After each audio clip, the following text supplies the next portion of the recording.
of one sea. This I wish for you,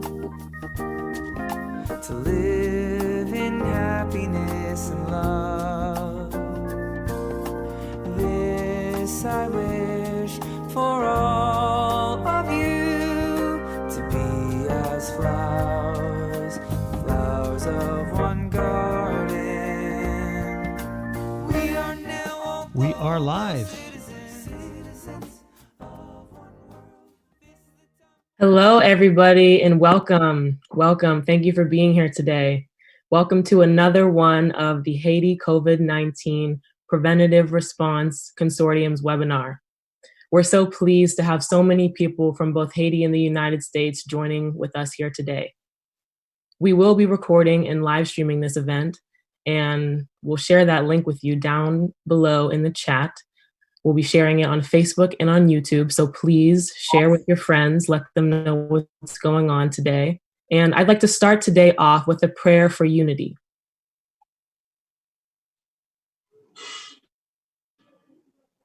Oh my God, unite the hearts of thy servants and reveal to them thy great purpose. May they follow thy commandments and abide in thy law. Help them, O God, in their endeavor, and grant them strength to serve thee. O God, leave them not to themselves, but guide their steps by the light of thy knowledge, and cheer their hearts by thy love. Verily, thou art their helper and their Lord.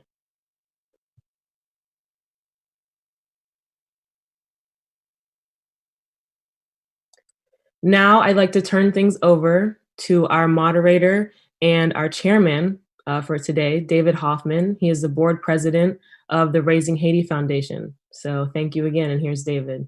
Thank you, Mariah. And thank you all for joining us, for being here today.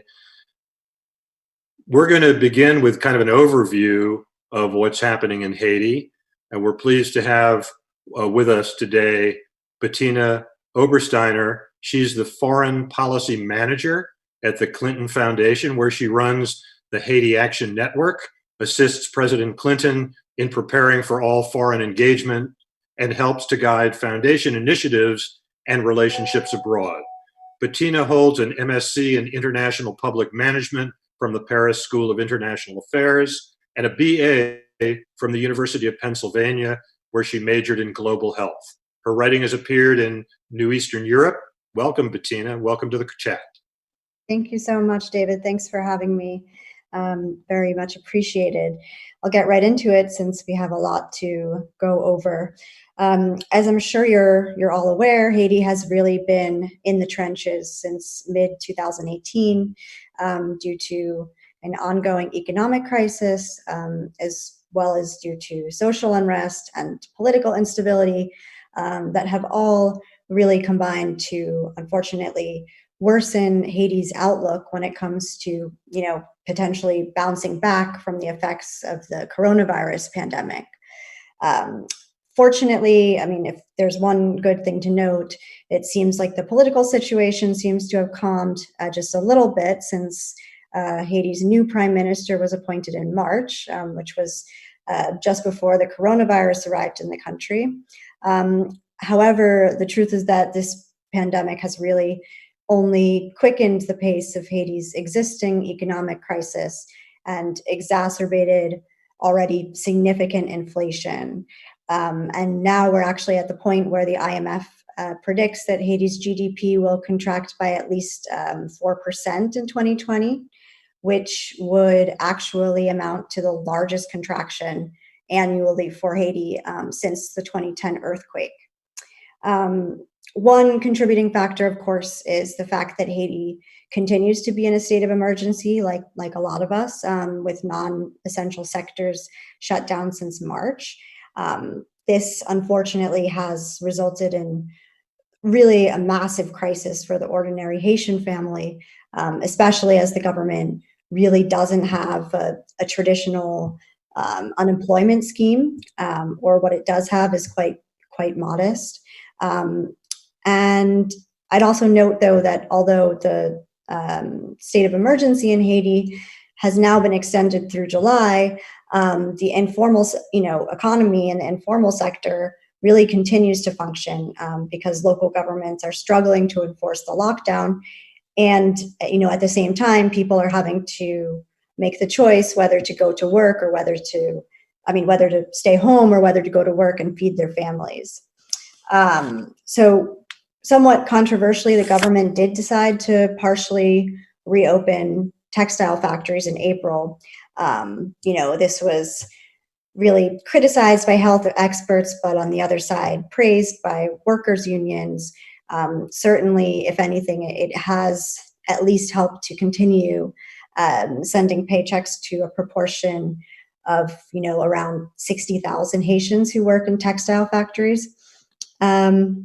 So also just adding to Haiti's economic woes here, remittances, which in a normal year would amount to around 34% of Haiti's GDP, are unfortunately dropping as Haitian communities in the US and Canada in particular really, suffer the economic consequences of this pandemic as well. I would also say that, it's difficult to pinpoint the actual numbers, but it's thought that tens of thousands of Haitians working in the Dominican Republic have already returned or are planning to return back home to Haiti over the shared land border between the two countries. And many of these Haitians lost their jobs in the Dominican Republic, where the economy and particularly the tourism industry is really being decimated by this pandemic. And while I won't get into the health aspects of this migratory trend, I would just say that this is really an economic concern as well, because we're just adding to the quite large population of unemployed people in Haiti.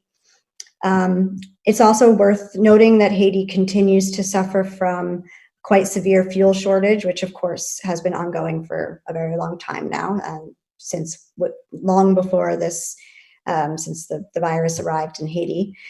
And so, when you look at all of these trends and all of these unfortunate realities in Haiti, what we're really ending up with economically is the groundwork being laid for a famine.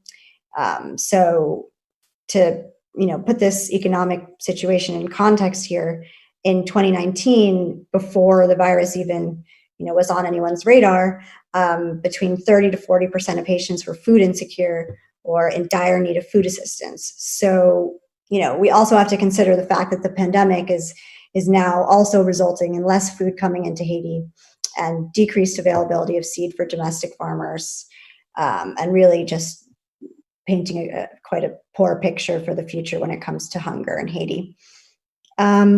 Just to quickly touch on the current situation of the international community when it comes to Haiti with its struggles to deal with this pandemic. Sadly, the US, which has of course historically been a large source of support in times of humanitarian crises, has really not been in the picture during this crisis. The IMF and the World Bank and the EU have pledged a few $100 million in aid to Haiti, but it's kind of up in the air really how long it will take for all of this funding to be dispersed. And worth noting that this funding, only a proportion of it is going to budget support to help the government pay its public employees and subsidies and so on. So to, add insult to injury here, we've also seen a lot of recent, predictions that the 2020 Atlantic hurricane season is going to be particularly aggressive. So, we can only imagine, undoubtedly, if Haiti were to receive another economic blow in the form of a natural disaster, it's really hard to overstate how devastating this would be.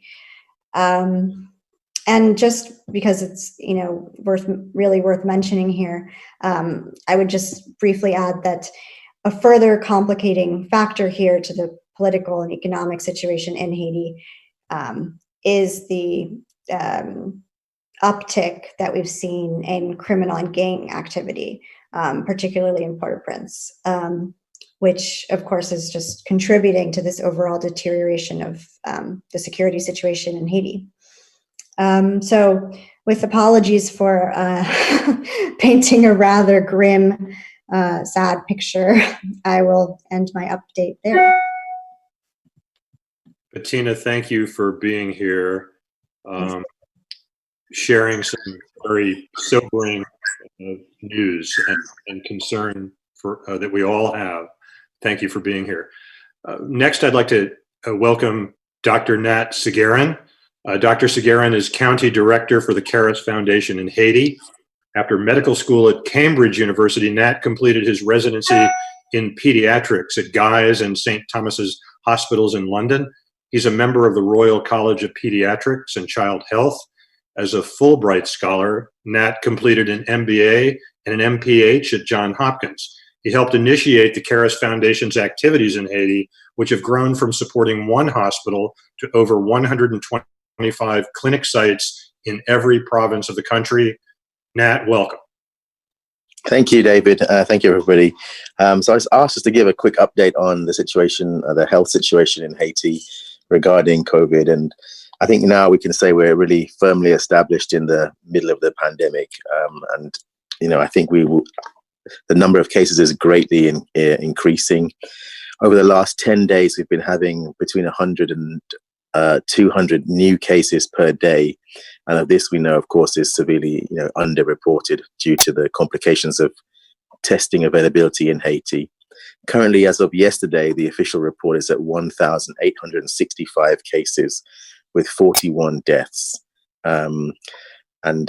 Even yesterday, there were 281 cases diagnosed in just a 24-hour period.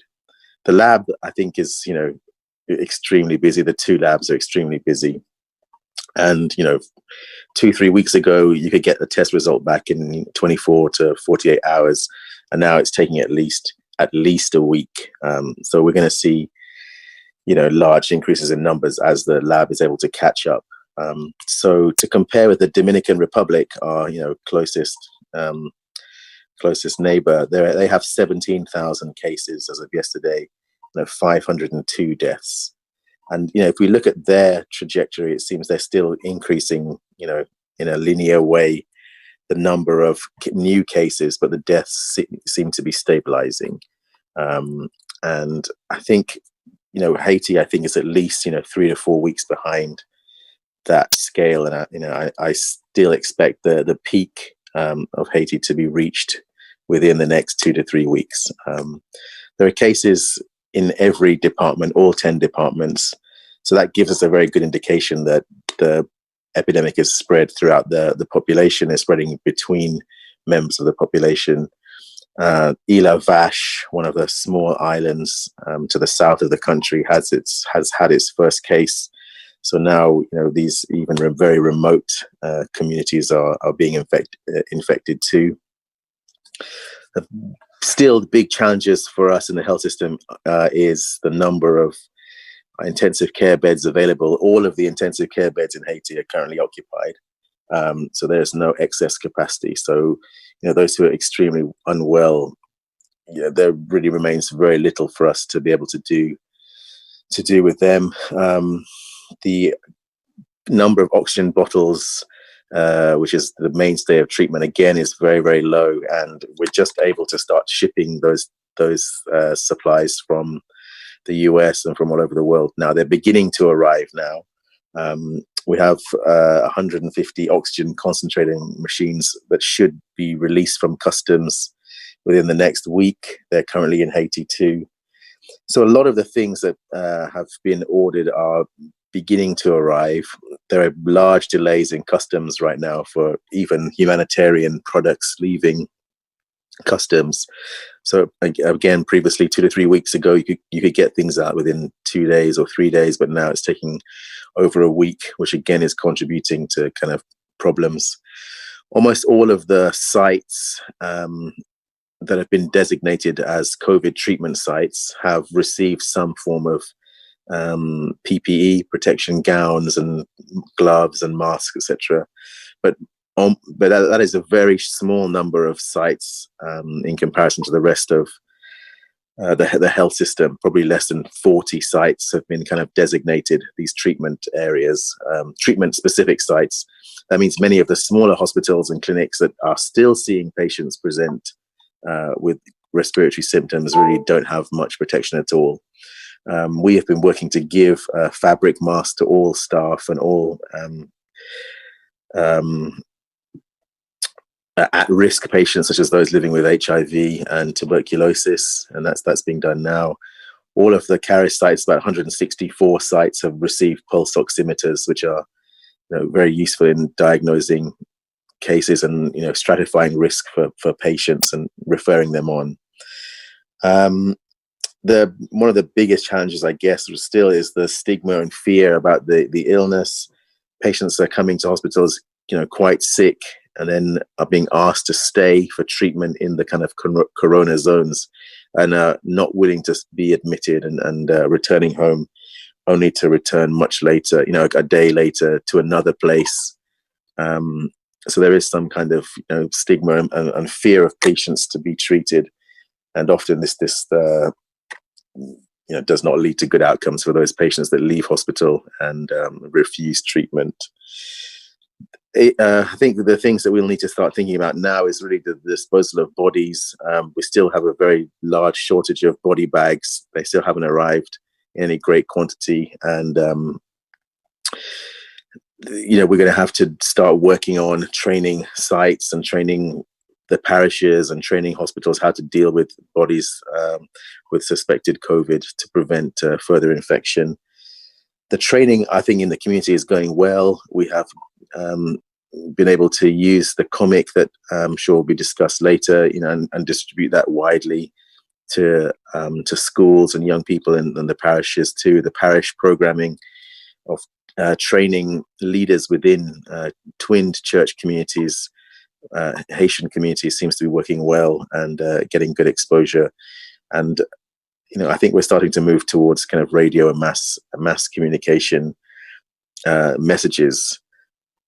I think right now we're at that real beginning of the peak, and the next 2 to 4 weeks, 2 to 6 weeks really are going to be critical as we see the full extent of the epidemic. I think that's my update there, David.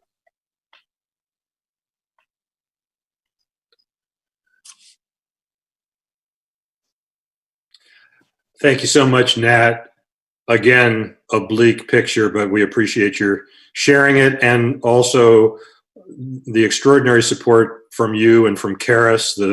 What we're hearing, the physicians have handled a number of trainings, and with the national campaign, the Tanama campaign that you all have helped fund as well. We thank you so much for your participation.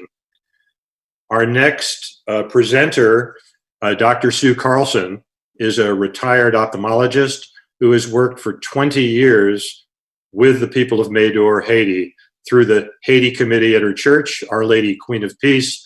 The twinning between her church and St. Joseph Parish in Médor began in 1997 as part of the Parish Twinning Program of the Americas. And in addition to Our Lady Queen of Peace Haiti Committee, I'm so pleased to let you know that Sue is serving as a volunteer executive director for the Raising Haiti Foundation. Volunteer or otherwise, I don't think we could possibly have found a better, more suited person for this task. She's been with us for the last 3 years, and I don't think we'd even still be here if it wasn't for you. So welcome, Sue. Thank you. Let's see. I'm just going to pull up the slideshow.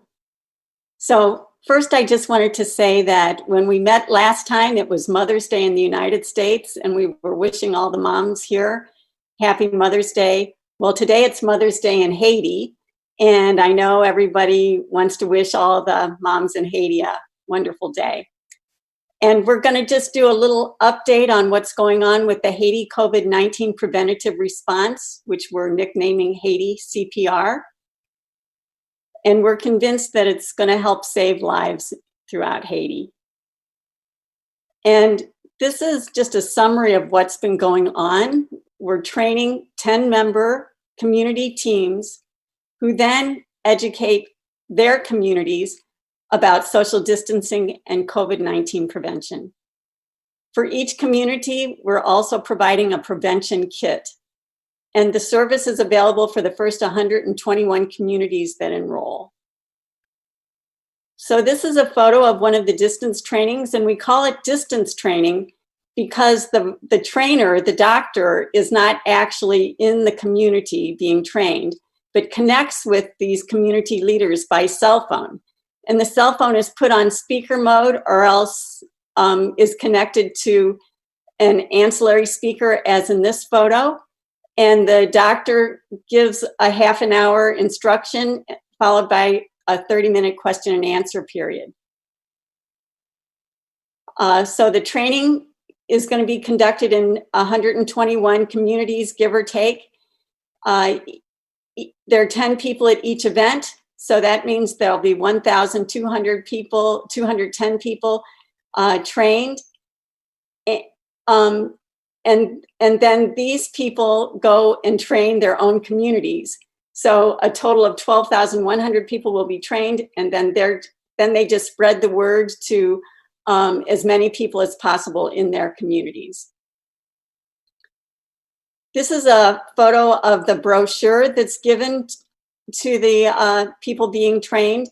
It's a Caris Foundation brochure that was the comic book characters are from Tony Louis, who you'll meet a little bit later in this program. And so the kits that are supplied to each community consist of 10 hand washing stations, 100 masks, 100 brochures, and 2 megaphones. All these things to try to help spread the word. If you would like to enroll in the program, this is the enrollment form that needs to be completed and sent to me, as well as to Teresa Patterson. Both email addresses are here, and you don't have to write it down. We're going to be sending out a copy of this slideshow to everybody who registered, so you can get the information then. If you want to learn more about the organizations that came together forming the Haiti CPR Consortium, it's on this slide, and you can check out those web addresses. And now I'm going to turn it back over to David. Thank you, Sue. Next up, I'd like to introduce our coordinator for this campaign, this initiative in Haiti on the ground. I like to call him our Haitian general on the ground. Jean Godenson Antoine is a HELP, Haitian Education Leadership Program, merit-based scholar and alumni who studied computer sciences 2000 through 2004 at École, I don't know that I can pronounce this, Supérieure I didn't see this before. Well, I'll let him tell you. Currently completing a CILT Level 5 diploma with the Chartered Institute of Logistics and Transport in the UK. From 2007, Godenson worked for the United Nations peacekeeping mission, first in Haiti. And he's on a mission to instill motivation and hope in Haiti to counter the spirit of despair that has ravaged Haiti more than any single disaster. Welcome, Godenson. Welcome to the chat. Thank you, David. My name is Godenson. I studied computer science from École Supérieure Informatique d'Haïti, which is AZ spelled in French. Very delighted to be part of this program. As we can see that our training, we've completed so far 45 training on the 106 communities and parishes that we have registered so far. And still we have 21 training scheduled for this coming week. and that's 20% being planned for the next week, and we are pending to reach out to 40 other communities and parishes. That's 28%. And in our training conducted, it's mostly our distance training is conducted by a Parish Foundation physician. And in phase 1 pilot, we had been having 2 training per day, and we were doing only distance training for those program for those communities. Now we are going to start phase 2 of the program in June 1st, and we are going to increase training up to 8 per day, starting Monday, because we'll be able to use the conference call feature in our phones, so we can have like 2 or 3 communities connected together in one session. And also the kits normally should be delivered in advance of training, but as we know, because of all the challenges, we conduct some training that are pending to receive the kits. Distribution of kits also of phase 1 is will be processed starting next week. Now, how the program works? Actually, when we receive the requests from communities and parishes through our Parish Twinning Program or directly through our liaison, the first step is to communicate with the community leader, and either face-to-face, like through our liaison community, or by phone or internet, to explain them what is the project, what the ITCPR is, or how it works, what are the expectations they can get from us, and what not to expect, because as you know, there are so many expectations that can be bring up during such a program. So in step 2, we discuss with the leader the responsibilities of the leader and the participants, so that they know it's an empowering program where we don't say it will do everything. We will empower the communities and to go out there and help save lives to the communities. In step 3, we schedule the training with the community leader and the carry physician in a few days in advance. So the carry physician will know, like in a week or 2 or 3 days earlier, when what time will be the sessions. And in step 4, we arrange for COVID-19 prevention brochure to get the community before the training. That's the ideal process, to get the brochures before the training. But if not, we make sure that we provide a training version to our leaders via WhatsApp. In step 5, so we have the training being taken place, where participants are seated with a mask and respecting the distance, social distance, so that we really are good position to receive the training and know what to do when we do the next step. And in step 6, so we keep in touch with our community, following up to know if the leader receiving the training have gone out to their communities and do their second or third training. We have a WhatsApp group created for each community that we have training with, and we get in touch and receive their feedback from now on. Now, let's have a quick picture of the kits distribution by departments. It's more or less, so far we have 85 training, communities listed here, but we had another 16 that were done before us. But we know now by June 5, we are looking to having all kits shipped to the activated area. And by Tuesday, we're using unlocking a community partnership where they will deliver the kits to the center, like Thomas Hick, Dalga, and Baptism. In the West, by Wednesday, June 3rd, we will be able to get them those items. And Godenson, which have a big spot, we are coordinating with a partner, a local partner, Damon, who knows different parishes, and see how we can use the Caritas facilities to reach out to the parishes in Godenson. There are 53. In Southeast, also by the same week, after next week, and also the South, because these are not the same way, and then the North as well by June 10. So it's a manner of for us to, have a planning and see how we can move things faster. Now, the training, as we mentioned earlier, Dr. Alan Jeffrey, who is one of the main doctors that do the training for us from Haiti Foundation, and he has done most of the training, up till now. But we were fortunate last week to have Dr. Libris Prevelis, who is working for Our Lady of Miracles Parish in Gobert in North, and he will start conducting a daily training for us starting next week.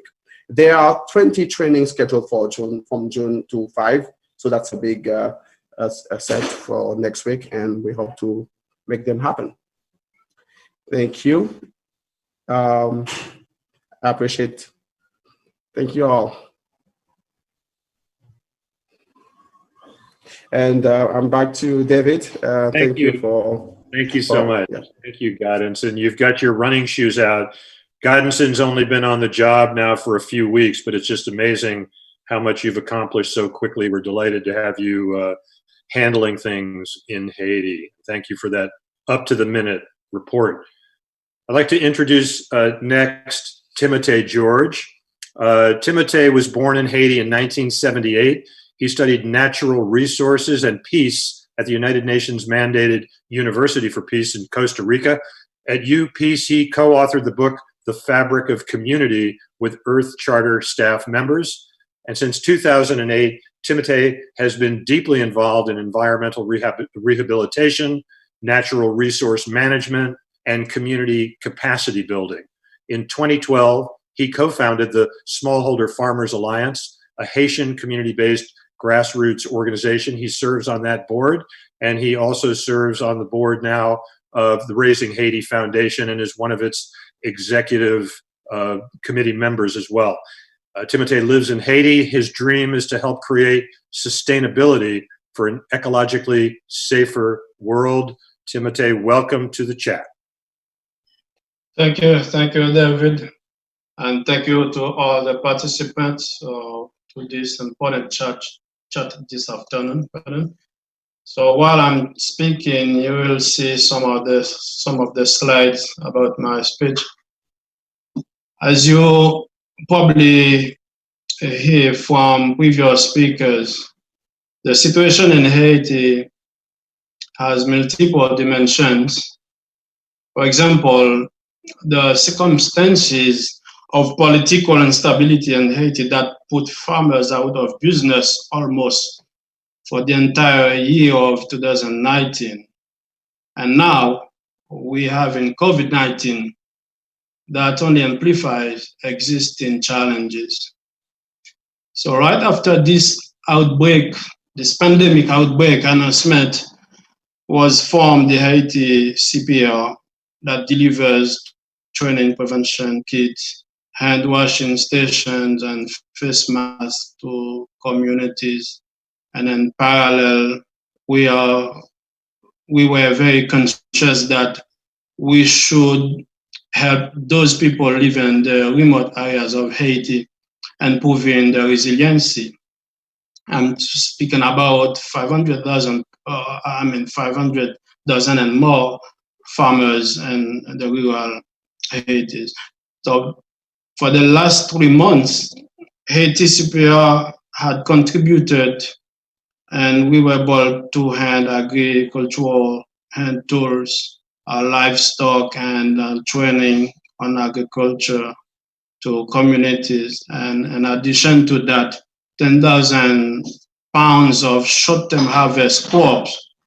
Among those are peanuts, black beans, pigeon pea, maize, sorghum, carrot, leeks. All these crops we were able to lend to about 500 farmers, and it's an ongoing work right now. And that is only a portion of what we SFA is doing in Haiti. So we were also able to purchase tubers like yam, if you know that crop, and about 500 kilos of tubers for the farmers. So by helping people on agricultural side, we are improving the resiliency during this crisis, because as a summary, Haiti has two problems right now. People are sick and they're also angry. So Haiti CPR is trying to respond to both situations. So thank you very much, guys. And if you have questions, I may be able to respond to afterwards. Timote, thank you so much, and for all of your effort. Timote leads all of Smallholder Farmer Alliance's operations on the ground and has done so for many years, and a more reliable partner could not be found. We're delighted to have you here with us today. Tanama is the creation of Haitian comic book artist Tony Louis, who developed the storyline to reflect the real life experience of the Smallholder Farmers Alliance and their members who plant millions of trees and provide targeted support to women farmers. Tony was mentored by Rich Buckler, the legendary comic artist known for his work with Marvel and DC Comics. In November 2019, Tony was artist in residence at Purchase College in New York, which included an exhibition of his work. We're so delighted to have you here with us today, Tony. Welcome to the chat.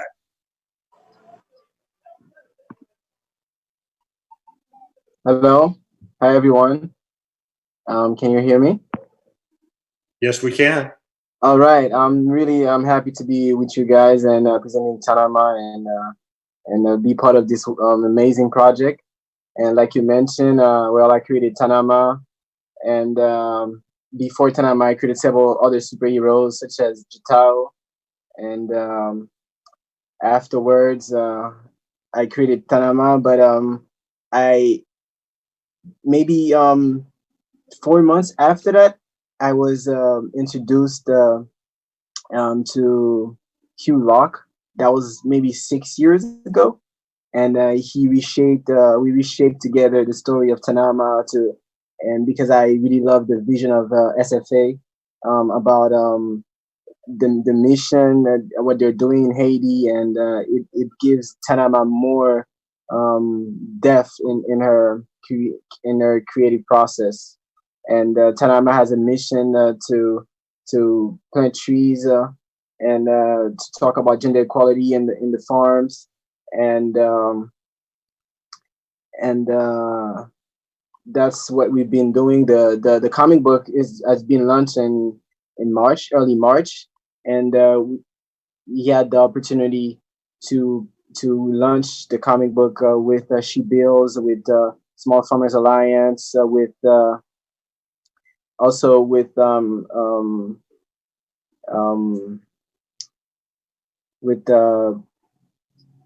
Profaz, and it was really amazing. We had the possibility to introduce it to several schools in Haiti before coronavirus strikes, and with the help of Parish Foundation and Small Farmers Alliance, we created a campaign to sensitize the people in Haiti about the situation of the COVID-19, and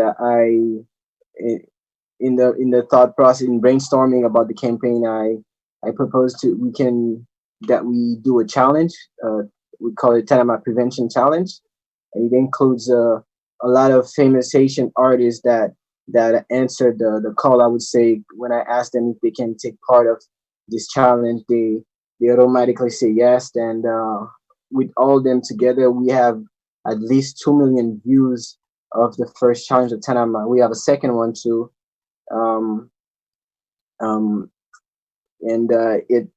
The second one reached out more and more. People were able to see the importance of hand washing and wearing a mask in Haiti. And this national campaign is, to me, it's really important and efficient because it reaches out to young people, and not only to young people, but to all type of ages or social background in Haiti, because it's fun and it includes a lot of great artists, Haitian artists. And the campaign, I feel like the campaign, not only with the challenge, but we developed brochures and small stories with illustrations about social distancing and the wearing masks. Also, when somebody's infected with the virus, how their family and how the right attitude basically to have when facing someone who has COVID-19. And I'm not sure if there's slides about it, but maybe later on we can show these slides. And currently we are also working. It's done a comic book, a short story about stigmatization when someone is infected with. Oh, there you go. This is the short story, the first one of the first one with all the taxi motorcycles, and we talk about social distancing. And this is the poster. It's also it's a short story about stigmatization and people who are angry about someone who's infected with the virus, and how Tanama comes in and tell the people that it's not right what you guys are doing, because even your family or a friend or your loved one can be infected too. So you have to be conscious about your actions, and that's basically it for Tanama. If you guys have any questions,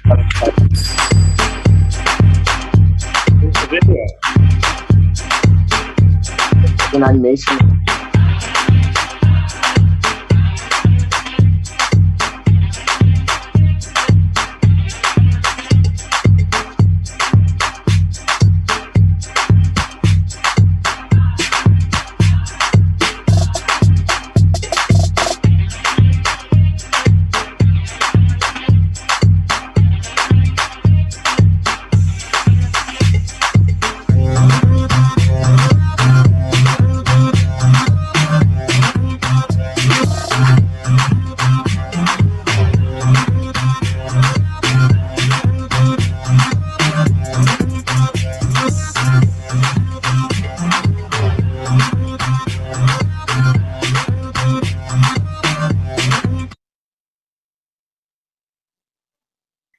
Well, this is it. That's the first challenge, and I have a third one coming next week. More artists, more Haitian artists are Tony, yes. thank you so much. I mean, very cool work. 2 million views almost overnight for that video, right? Oh yes, and it's increasing because people are still looking at it, and this is only on Instagram and not counting their Facebook page, their Twitter. So it's really great. Well, it's a very important awareness campaign. It's gone national. You have billboards and many other assets as well. And thank you so much for your hard work and creativity. It's great to have you here. Thank you for receiving me. Next, I would like to introduce to you she'll be embarrassed if I say it, but a legend in Haiti. Teresa Patterson is the co-founder and executive director of the Parish Twinning Program of the Americas. that has facilitated and maintained 302 linkages between Catholic parishes in the United States, with over 225 parish communities in Haiti and another 48 in Latin America. She is also the founder and executive director of the Visitation Hospital Foundation that operates a large clinic in Petite Rivière de Nips in Haiti. Welcome, Teresa. So nice to have you.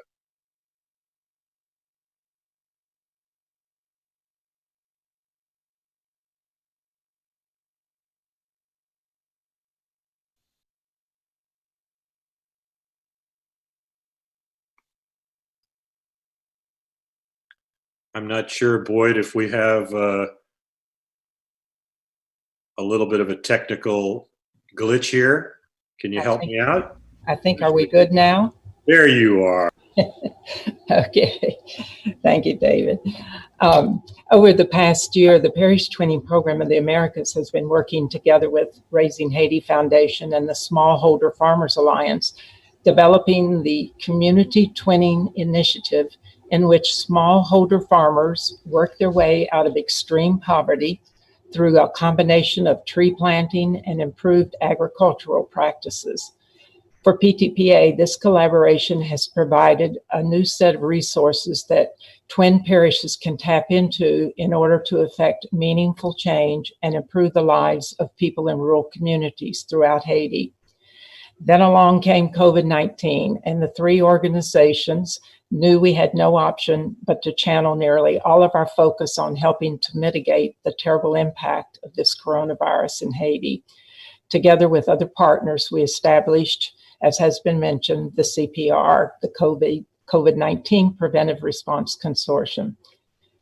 I believe that Smallholder Farmers Alliance approach has been phenomenal. They have built an innovative tree currency system that allows farmers to reduce their cost of operation by earning agricultural credits for seed, tools, training, and financing in return for planting trees. One of our twinning parishes, St. Mary's in Huntley, Illinois, partnered with SFA over a year ago, and they have already planted 12,000 trees in the first year and hope to plant 40,000 in the second year. They started out with 200 farmers and now have 500 participating in tree currency. Imagine how far-reaching this initiative has been in 1 year in terms of economic empowerment, food and job security, and climate change. Haiti faces one of the most severe environmental crises in the world, but it is not beyond hope with programs like the tree currency. The country's ecological devastation affects every aspect of politics, culture, and economy, but the tide can be turned through education, training, and support of the local farmers and parish communities. I know that many of you in the twinning program are always looking for additional ways to impact your parish communities through sustainable programs. You have an amazing opportunity through the Smallholder Farmers Alliance to reverse the ecological damage in Haiti by simply appealing to members of your parish or community to invest in the future of Haiti. Because I feel so strongly that we must do what we can to protect Haiti's land and its people, it gives me great pleasure to be able to introduce one of the creators of the Tree Currency Program, Hugh Locke. Hugh Locke is president and co-founder of the Smallholder Farmers Alliance in Haiti.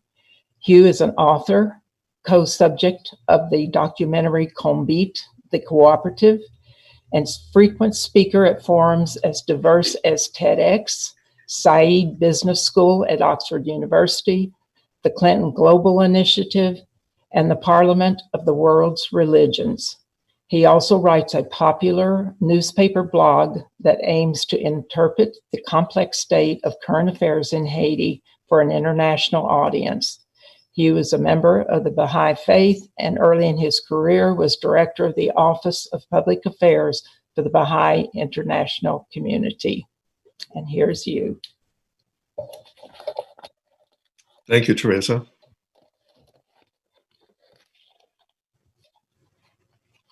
I wanted to start by just giving you a very basic overview of the program that Timote Georges and I conceived of.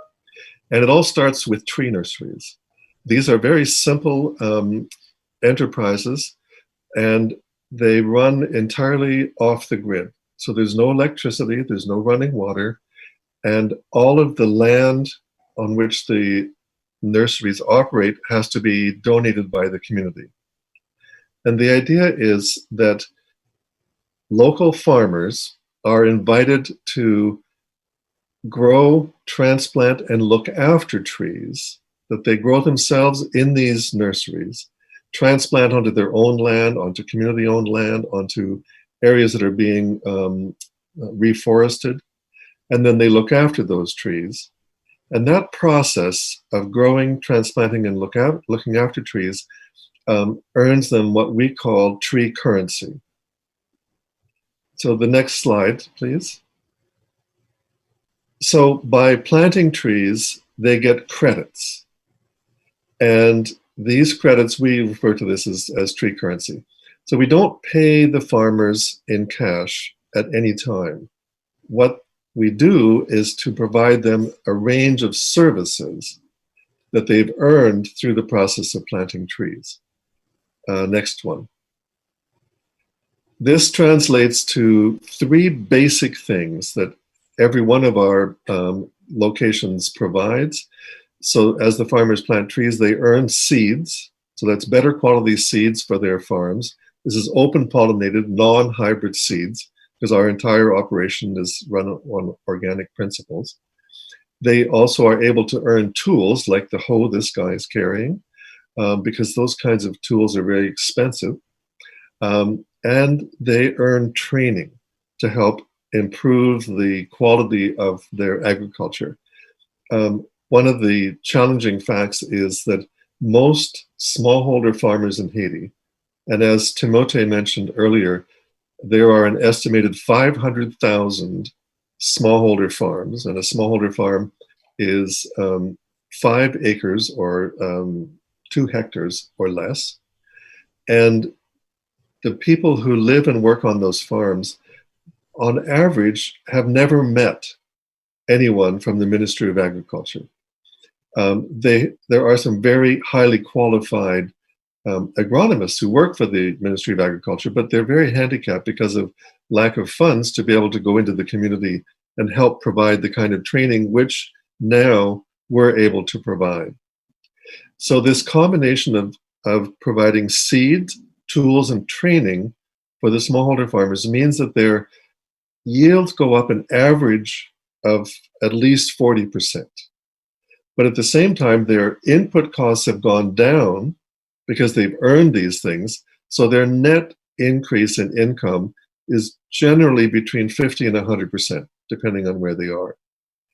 Now that last image there for loans, while we provide these 3 basic services, seed, tools, and training, in every location where we operate, in some of the locations, we also provide additional ways in which those farm credits can be used. And one of the most popular is providing low-cost loans for women farmers to be able to do various forms of additional income. So in this case, this lady has created a roadside stand, and she has a farm, but this is on the edge of the farm on a road, and she's able to make extra income. She's one of the success stories, by the way, because she got loans for a couple of years and then finally said, you know, I don't need any more loans because now I've figured out how to make it work. And so she's now an advocate to help us reach out to other women in the community who are looking for assistance. So I'll just go to the last slide. So right now, the Smallholder Farmers Alliance operates in 7 areas of the country. And in those 7 areas, there are a total of 32 tree nurseries, because every farmer has to be able to walk to a tree nursery to be able to do their volunteer service in order to earn those credits. So I just wanted to highlight a couple of things before I wrap up here. Number one, the whole emphasis of our operation is at a community level, small rural communities. And it turns out this is a tremendous advantage under the current situation. Because even during Petilock last year, during the lockdown operation, our farmers were able to continue their work at this local level, unhindered to a large degree by the larger meltdown in the country. And even now, the farmers are able to continue operating. We've got washing stations based at every one of the tree nurseries. And there will be some implications, obviously, for COVID-19 on the work. But because it's locally based, it's able to continue. The other thing that's very important to take note of, as Bettina was referring to earlier, in the midst of the coming food crisis, suddenly we have the advantage that as the country begins to address the need to increase local food production, because at the moment Haiti imports between 50 and 60% of all food consumed in the country, suddenly that food access is going to go down, and there is a new emphasis on increasing food production in Haiti. And what we have created is a very direct way to at least approach a 50% increase in food production by every one of the participating members in the Smallholder Farmers Alliance, and to do so in a way that is sustainable over the long term. And to finish up, I just wanted to alert you that we have begun to reintroduce cotton to Haiti, which is a very exciting thing in the midst of all the challenges that Haiti is facing. And so the cotton being grown by a portion of the Smallholder Alliance farmers is going to be appearing in the first products that we're developing with Timberland. And so one of the bright spots in the economy of Haiti, in the midst of everything, is that there are going to be 2 new lines of shoes produced from cotton grown by smallholder farmers in Haiti on the shelves in spring 2021. For the first time in 30 years, because we've been able to reintroduce cotton and begin to use that to reinforce the resurgence of the rural farming community in Haiti. And we're grateful to be able to do that in partnership with the Raising Haiti Foundation, and we look forward to including more of the Parish Twinning partnerships to be able to build that even further. So there is a potential for significant impact, even in the midst of the challenges we're facing with COVID-19. Thank you. Thank you so much, Hugh, and to Timote as well for your amazing work.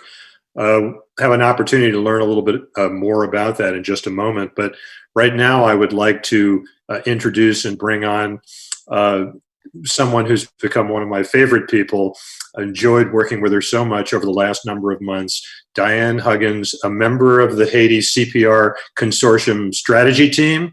She's the secretary, most of you know her, of the PTPA Board of Directors and co-leader of the Haiti Mission for Our Lady of the Lake Catholic Church in Hendersonville, Tennessee, one of the first U.S. Catholic parishes to form a twinning relationship through PTPA, serving the St. Bertin Parish for almost 40 years.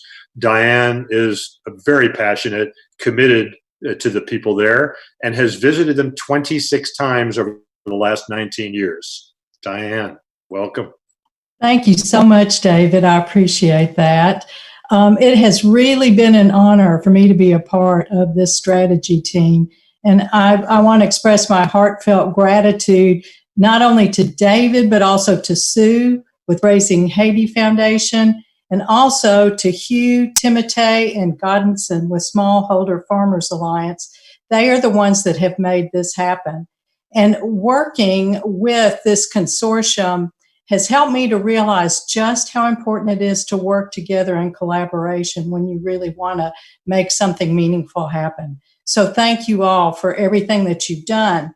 And I'm very grateful that my twin parish, St. Bertin, was one of the pilot communities. And I want to read to you the report that was written by Markendi Santil, who was our community leader. And it clearly demonstrates the incredible impact that this program is having. We would like to thank the board who organized this wonderful program to help the people understand and learn about what the coronavirus is truly. We had a training information call with the doctor on the first day. We started with the teachers. We learned a lot. We touched approximately 30 people to help us teach 1,000 other people. The people in our community did not understand the gravity of this virus. With the training, they start to believe it. But the teachers are afraid to go everywhere because of lack of materials like masks, gloves, and hand sanitizer. We would like to do more. Now the people are starting to have knowledge. Thank you all for all you are doing. So this message is really a good lead-in to some important information that David is going to provide. Thank you. Well, and thank you, Diane, for sharing this. I think, when we read this together for the first time, we all remarked that this is to the heart of the story and what's happening. So thank you so much for being so close there and for connecting us in that way. My pleasure. I'd like to ask Sue, Dr. Carlson, to just join me here. We're going to just take a few minutes and chat about an initiative that we've been working on for the past year or so, and together with the Smallholder Farmer Alliance and also the Parish Twinning Program of the Americas. In fact, we were ready to, we kind of had a couple of tests where we've rolled this out. You'll learn in just a minute about one of those. It's already happened. We were ready to do it, and then of course COVID-19 came along, and we realized that that was not the time to start talking about a new venture. We needed to get to work on everything we could do to help mitigate that problem. But we're talking about an initiative that we call community twinning. And we know we have a lot of parish twinning affiliates on the line. I get a little emotional, I'm sorry, thinking about it, because you guys have just done amazing work over nearly a half century. And I think that, it's time now for us to help you take your story to the larger community. We've learned over time, working closely with Teresa and Diane, that it's really a challenge. I mean, each of your churches, some of them have worked for 30 and 40 years and more, supporting a given community. We learned today from Bettina, I mean, it just, the Haitians don't seem to get a break. It's one crisis, one catastrophe, one problem, one challenge, one struggle after another. And it's hard work to have done the kinds of things you've done, and the relationships you've maintained are critical and very important. And we think that there's a way for you to take that story to everyone you know, and not only you, but other members perhaps of your parishes that haven't been as involved in the process, but love to tell a good story. And all of you should really be very proud of the work you've done over the last almost half century, as I said. And, it's the notion of community twinning is really just taking your vision and sharing it beyond the confines of the church and inviting others to walk with you, to work with you, to help increase the possibilities. And we think that the Smallholder Farmers Alliance's programs that really empower the farmers, that's the bottom line, that empower the folks on the ground. This is really what is needed. This is sort of the missing link. It's an economic piece. Sue, talk to us a little bit. I know from the time you came on with Raising Haiti, you were concerned about, whether you would be maybe giving up some loyalty to Our Lady, Queen of Peace. But, and I think that maybe posting in the chat box is a link to an article that's written about Sue and parish twinning, because the reality is when we work together, there's ample abundance, where there's more that's added. Tell us a little bit about your experience and what you've done in the last 48 hours. Well, thank you, David. Well, I was worried after working with St. Joseph Parish of Medor through the Parish Twinning Program that if I joined the Raising Haiti Foundation as their executive director, that there would be a conflict of interest. That because my heart is with Medor, and I just didn't see how I could do fundraising or whatever for Raising Haiti Foundation because I was trying so hard to help the people of Medor. But I find that working with Raising Haiti, the assets to Medor have increased. They were able to be part of this training program because of Raising Haiti Foundation and Smallholder Farmer Alliance. We've been able to work together to raise additional funds. We were able to have a microcredit program that's in the process of being started in Medor because of the Raising Haiti Foundation. So working outside of the parish has only increased the amount of assets that our parish has been able to provide to our twin parish in Medor. And David asked me to do a trial to see if I could ask people outside of our parish if they would donate to our parish work. He asked me that a couple of days ago, and in a couple of days, just by asking people outside of Our Lady Queen of Peace if they would donate to our work, I was able to raise $5,500 just by asking. So I was pretty pleased about that. And I know, from the time that we first met, I know one of the things you've had in your heart, because you have been such an amazing asset in Our Lady Queen of Peace. You've worked with others, but you've been a true leader, moving and shaking. You guys have raised millions of dollars over the last couple of decades. You've built schools enough to educate 3,000 students a year. You have 10 of SFA's tree nurseries. You've planted, what, 1 million trees perhaps? Not yet.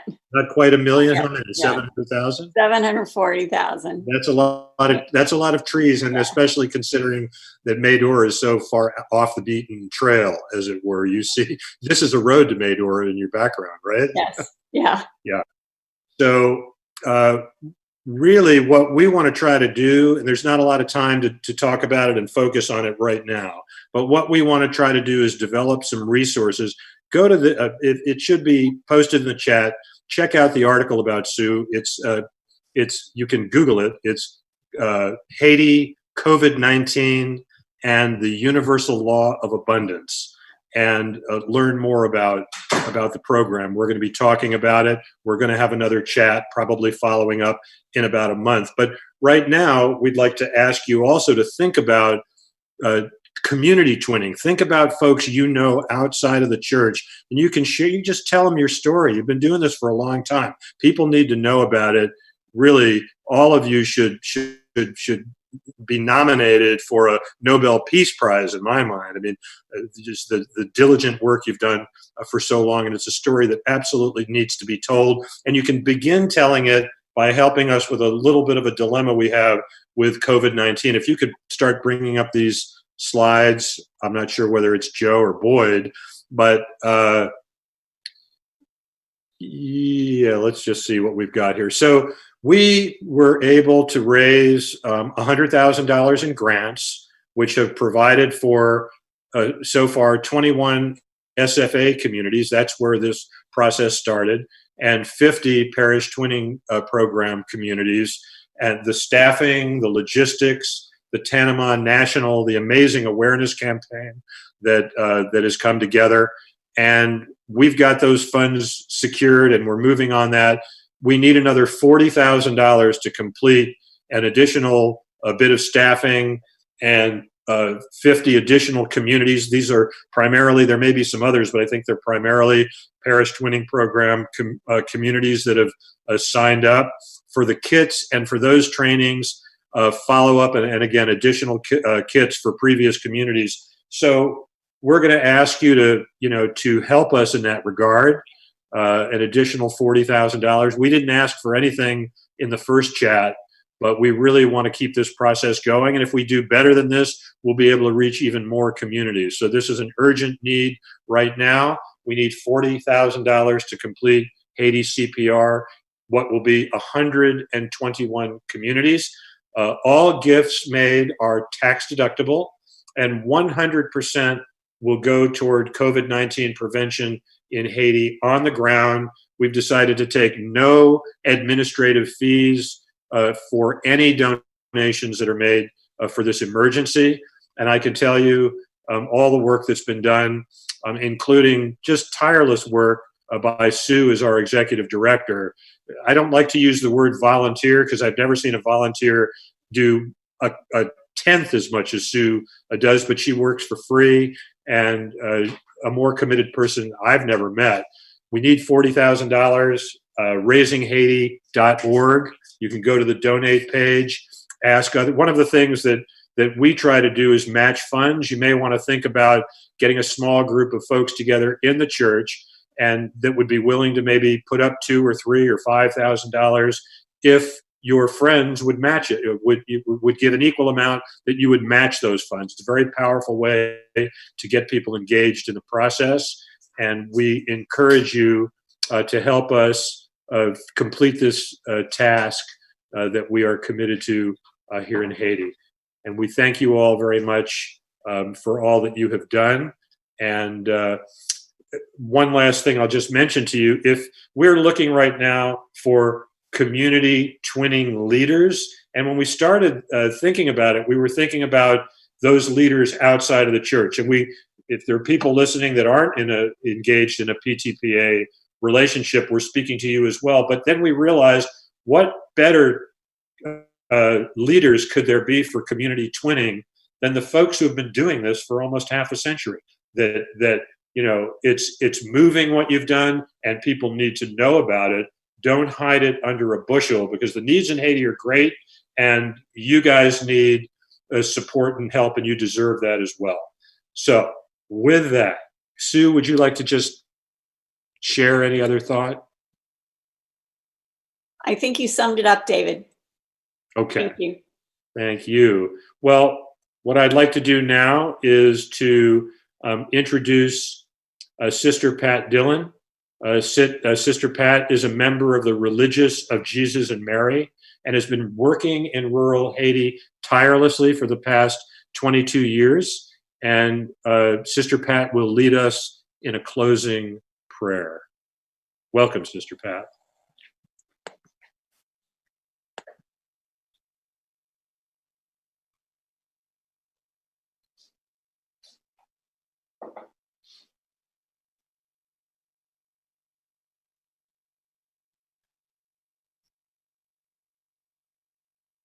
Is Sister Pat here? Yeah, I'm looking too. I don't see her. Don't see her. Anybody else? Let's just see here. I don't see her now. I think she was here earlier in the list. Sue, would you like to Sure. lead us in a prayer? Sure. Please join in the prayer. I'm here. Oh, great, Sister. Welcome. All right. Yes, you can see me too. All right. Thank you very much. And I will start the prayer again. I had started without realizing you couldn't hear me. So we pray. May we who are merely inconvenienced remember those whose lives are at stake. May we who have no risk factors remember those most vulnerable. May we who have the luxury of working from home remember those who must choose between preserving their health or making their rent. May we who have the flexibility to care for our children when their schools close remember those who have no options. May we who have to cancel our trips remember those who have no place to go. May we who are losing our margin money in the tumult of the economic market remember those who have no margin at all. May we who settle in for quarantine at home remember those who have no home. During this time when we cannot physically wrap our arms around each other, let us find ways to be the loving embrace of God to our neighbors. Amen. Thank you so much, sister. You know, this has gone a little bit over, but last time we stuck around and a lot of people wanted to stick around and had questions. And I see there are 20 questions in the Q&A box. So we will take a brief intermission here, enjoy a song written especially for this initiative by Canadian composer Jack Lenz. And at the end of the song, those who would like to stick around, we'll be happy to chat a bit more, questions and answers, and just some general conversation perhaps about community twinning. And if you have to leave and you're interested in learning more about community twinning, simply send an email to Raisinghaiti.chat or Raisinghaiti.org and just write community twinning in the subject line. So enjoy the song.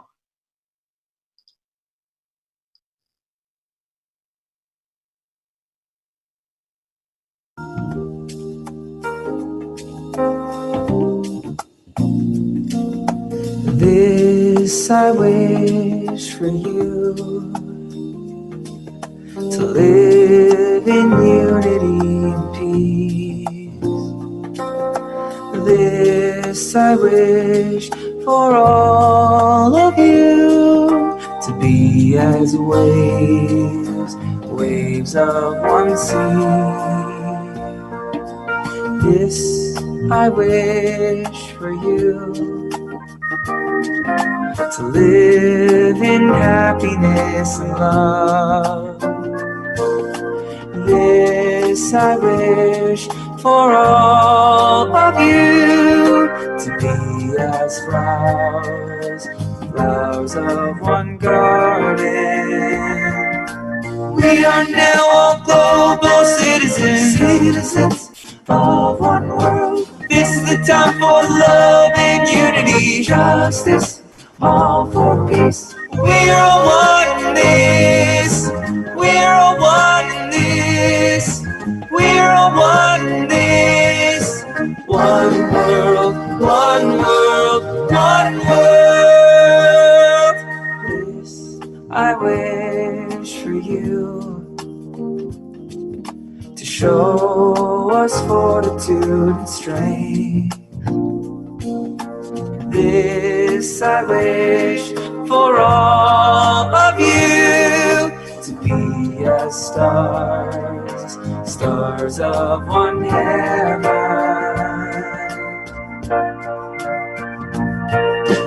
We are now all global citizens, citizens of one world. This is the time for love and unity, justice, all for peace. We're all one in this. We're all one in this. We're all one in this. One world, one world, one world. We are all in this together. No borders do we see. All of us in this together. No differences between you and me. We are all in this together.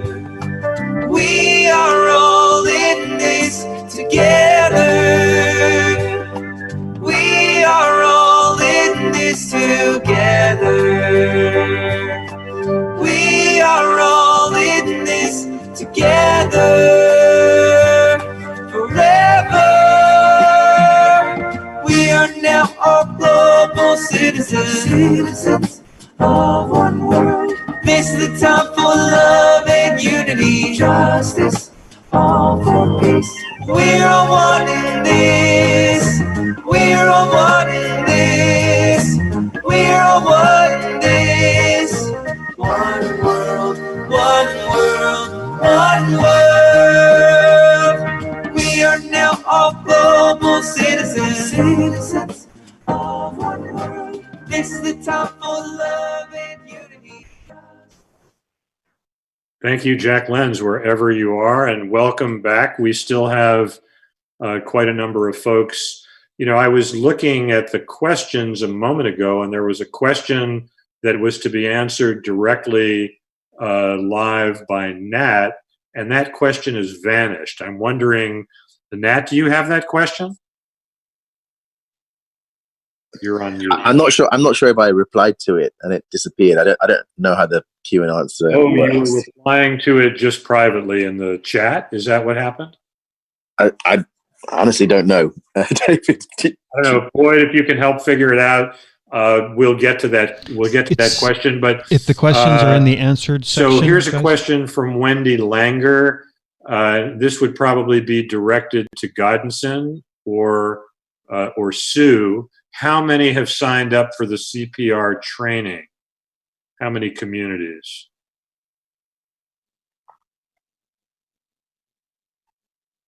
Yes, I can answer that. So far, we have received 85, but we probably might have some job off as where the response on some communities are not reachable. Maybe their numbers are not correct, but it's what we have now from the communities. And that's in addition to the 21 that were the SFA Smallholder Farmer Alliance communities that started the whole thing off. So 85 plus 21. Okay. Yeah, correct. Here's a question. How do we follow up and make sure our parish is actively participating in the CPR? I assume that means if there's a parish that has in fact signed up. This is from Robert Afimba. I'm not sure, if it needs to be. I'll take that. I'll take that. Hi, Bob. No, it's actually Wendy Langer. I'm sorry. Oh, okay. I'd encourage panelists to turn their cameras on if they want to. This is a good time if you want. That sounds good. Let's do it. Welcome back, everybody. Diane, Hugh, Godenson, Timote. Why no? Okay. Teresa. Go ahead and take that question. So, well, I can just start. I know what I do, and I communicate with the priest and the other people that I know in Major that I know are involved with the training, just asking how's it going. Are the community members learning about the social distancing and all of the various things that are taught in the training. So it's just communicating with your parish. Okay. Here's one. This is from Robert. Do you plan to include the 2 of 10, am I pronouncing it right, pronounces that are missing from your current schedule? So 2 of the departments, I guess, that are missing from the schedule. There's the NIP and the Northeast, and I think we haven't received requests from them. So we are happy to have them on board to cover all the departments. And again, depending on the fundraising that we're looking for, if we do better than we are asking, we hope to be able to add additional possibilities. What do you make of an alleged report that Italian doctors have mistakenly performed autopsies on COVID casualties and found that COVID is not a virus, but can be treated instead with antibiotics? That sounds like a fake news that's floating. Let Nat take that one. Yeah, I just think I'd be surprised if that turned out to be true. So I think all the evidence so far looks at it is, virally mediated. So that's what I would say to that. We have another question from Wendy. Even after the COVID-19 pandemic, would you be interested in continuing these informative web meetings? And the answer is very much yes. We're hoping to follow this one up with a conversation about community twinning and, to keep in touch on the ground as well. Here's one from Bob Goddard. We in Hero are involved in community twinning in Belle Anse through Community Director Becker Descoline. I guess that's not really a question, but that's good to know. Thank you for that, Bruce. Let's see here.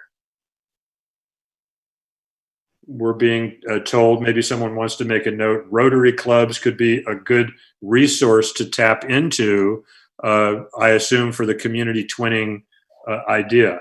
I think that makes sense. Here's a question: can you define community twinning? Well, I can take that one just briefly. And think in terms of all the work as parish twinners that you have done over the decades. Close your eyes for a minute. Envision the number of folks that attend your church, and now imagine everyone in your city being a possible resource for this. And what community twinning will simply be, will be taking this message of what you've done to sources like the Rotary Club, to your friends, neighbors, business associates, and so forth, and asking them to help. And we're going to be providing a tax-deductible vehicle through the Raising Haiti Foundation. And let me mention as well, we are working right now with the Timberland Corporation. We are working with the Julian Grace Foundation. The Julian Grace Foundation provided $100,000, which in two separate tranches, which is what has funded this program, as well as potentially the Clinton Foundation and others. And here's what we're asking them to do. We're asking them to match the funds that you are able to go and raise outside of the church, independent from what you've already been doing over the years. And we think it's going to be a very powerful engine. If you want to know more, we can talk with you in more detail. Please send an email to S. Carlson at Raisinghaiti.org, and just put in the subject line community twinning, and you'll hear back. Will a video of this chat be made available so we can share it? Josefina, you want to just take that for a minute? You're on mute. So we can share it with Parish Haiti ministry team and perhaps others in the larger community. We need to think in terms of the wider community. Go ahead, Josefina. Yeah, so this has been recorded and we're going to be posting the full video early next week. It's also being live streamed on our Facebook page, Raising Haiti, just Facebook/Raising Haiti, and you can also reshare it from our Facebook page. We are also going to be sending out a newsletter next week where we'll include the link to the video. I have another question from Bruce Goddard, and I'm really grateful for this question, Bruce. If one does not have a twinned parish, but a twinned community in Haiti, how would that community get involved in the SFA program? Again, please send a note to our executive director, S. Carlson at Raisinghaiti.org, and you can write community twinning, or you can write SFA information. And absolutely, the initial, there are right now, I think Hugh tell us 30 some odd or 40 some odd tree nurseries, and just a number of those are in PTPA related communities, and many of them are not. And of course, we will be delighted to talk with anyone about that. How many tree nurseries do you have that are not connected? Oh, well, there are 32 nurseries spread across 7 different locations throughout Haiti. And we're in the process of identifying some new locations to be able to expand over the course of the next year. So we have some flexibility in that.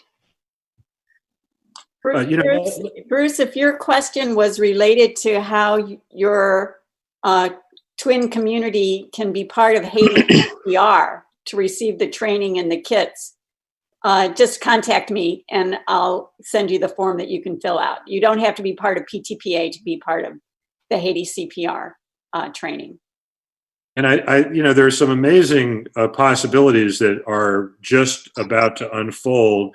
Hugh, talk a little bit about your engagement with Timberland and the commitment that they've recently made this past September, which is going to drive the quadrupling of the number of farmers that need to be engaged in this program over the next few years. Tell us a little bit about that. Well, the Timberland Company, they were our original corporate sponsor back in 2010 when we started. And they continue to be a sponsor in addition to becoming a client at the same time on the purchasing cotton side. But they made a commitment last September to planting 50 million trees worldwide over the course of the next 5 years. And half of those 50 million, 25 million of those trees are going to be planted through the Smallholder Farmers Alliance over the course of the next 5 years in Haiti.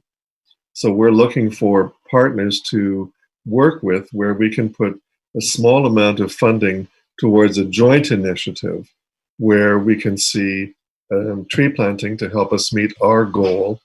And then at the same time, that ends up directly involving local farmers in the basic tree currency program. I have something here from Maurice King representing Tell for Kids, actively providing clean water to fight COVID-19, been in Haiti for at least 15 years, providing technology education in Jeremy, wants to know how they can become a partner of the consortium. Is that something that I'm sure you're seeing at Sue? Josefina, make sure that Sue gets this. And Maurice, if you're still on the chat, please do send an email directly to Sue Carlson. Again, that's S. Carlson. I'm learning your email address by heart here.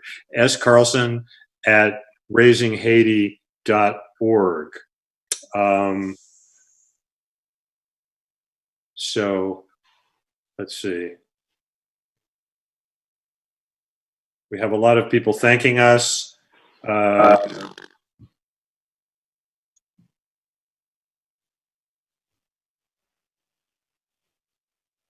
Here's one, a parish that does not have good internet. I'm sure there are several of them, and this questioner wants to know how they might be able to get involved in the process. Thoughts on that, Sue or Teresa? Definitely to get involved, I think we don't need to have internet. Just a phone to be able to receive the training so far. I'm having difficulty. He was just saying that basically they just need a phone. They don't need internet. Okay. But they do need a phone. So again, reach out, S. Carlson at Raisinghaiti.org. And David, I was just going to add that my parish doesn't have internet access either, and they've been able to participate in everything. So just a telephone is needed. Okay.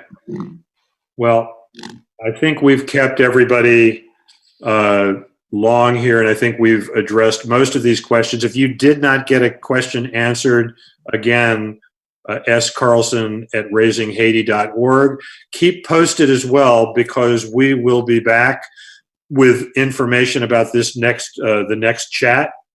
We'll be talking more about community twinning. And in the meanwhile, please don't forget to visit Raisinghaiti.org, donate to help us shore up this gap so we can get to all of the communities that are on our list. But anybody else like to, let me just invite each of you to have a few last words. Let's start with Nat. If you don't raise your hand, I'm going to call on you. So go ahead, Nat. You're on mute. Sorry. Yeah. Thanks, everybody. And I think the next couple of weeks are going to be critical to see just how bad it's going to be, how bad it's going to be there. But thank you. I think the parish twinning thing is a very powerful mechanism of educating people and, helping people access care and education. Thank you. Thank you, Diane. I just wanted to thank everybody for being here, but I saw one comment that asked about what logic we use in selecting communities for the training and the kit distribution. And I just wanted to say that all it takes is a community who's committed to participate. There is no selection process. So all you have to do is enroll your community, get the support of the pastor, make sure you have a community leader, make sure there's a telephone, and that everybody's committed to participate in the program. Please finish. I'm sorry. Yeah, that's it. So if you have an interest, just let us know. Email Sue and let us know. Yeah, this has been a process that's been going on for the last few weeks, and it's the logic has been first come, first serve. We've got a number of communities we need to get to. We're trying to raise as much as we can to add more. So reach out to Sue if you have a community that needs to go on that list. Hugh, anything for us?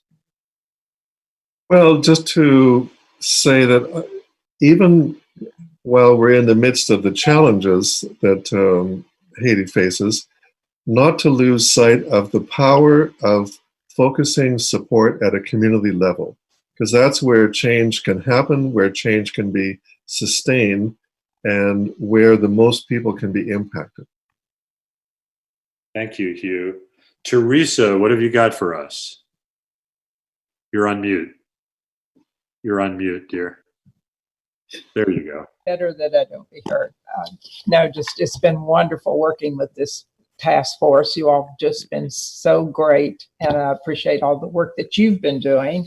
But also, I just want to thank any of the parishes out there who are listening and who have participated, and encourage those who haven't to just notify us and let us know. It would be wonderful if you can bring this to your community also. So. Thank you for that. Timote, what have you got for us? I know your audio is a little bit challenged. Let's try it. Thank you, guys, and especially to the sponsor who make this program possible, and a special thanks to our attendees today. So be safe, stay well. Godenson? On mute. There you go. Yeah, thank you all for joining us today for this chat. And as Dr. Timote mentioned, we appreciate everyone who sponsored this activity. We are going to get very busy for the next couple of weeks, so with the training being done. So thank you for everyone who will be receiving, or those who have received, get to the work on the field and share the message to the people who are really needing. Thank you. Thank you. Sister Pat, what have you got for us here? Yes, just thank you for all the training that's come to the parishes in Gramont, and we look forward to the parishes that haven't gotten the training yet being able to share in that. Thank you. Thank you so much. I'm going to ask Boyd and Josefina to turn your cameras on. I know, Josefina, you detest doing that, but let's take a quick look, and thank you both so much for all of the technical help and support. We definitely could not have done this without you. Where are you, Josefina? There you are. Okay, that's our crew, guys. Excellent. I hope I didn't miss anybody. I don't know that I'm looking at every image on here. Is there anybody still with us? I know Bettina left that I haven't called on. I would hate to do that and exclude anybody. I just wanted to say Happy Mother's Day again to all the mothers in Haiti. From one mother to the mothers. That's right. Okay. Right. Well, again, stay tuned. Check out Raising Haiti, especially the donate page, and we'll be back with you soon. Thank you all for coming. Thank you, everyone. Thank you, everybody. Bye. Bye. A little exit music. Thank you. Bye-bye. Bye. Thank you. Bye-bye. Bye.